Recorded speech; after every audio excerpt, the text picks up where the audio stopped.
The European Union's energy crisis has two main dimensions when it comes to reasons.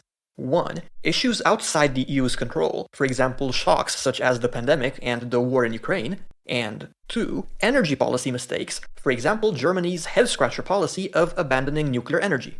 Today, we are witnessing the consequences of policy mistakes in the context of geopolitical shocks. More specifically, the consequences of being too dependent on Russian energy imports to the tune of approximately A. 29% of oil imports, B. 43% of natural gas imports, C. 54% of solid fossil fuel imports, primarily coal.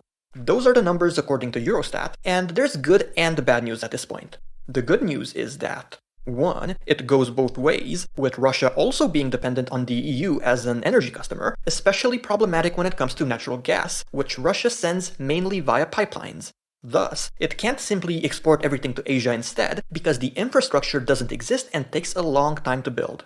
2. The European Union is wealthy enough to temporarily buy energy at ultra-high prices, unfortunately to the detriment of poorer nations that find themselves outbid. The bad news is that 1. There's no such thing as a painless outcome for the European Union, because even if you outbid everyone for, let's say, liquefied gas, that only covers about a third of your Russian exposure, and thus, you have to also resort to anything from firing up coal plants to rationing energy. 2. While it would be economically irrational for Russia to, let's say, cut natural gas exports altogether, the same could have been said about invading Ukraine, yet it still happened. After drawing the line, will the European Union freeze this winter? No. But even so, the transition away from Russian energy will not be easy, and thus, quality of life consequences and even social unrest are to be expected.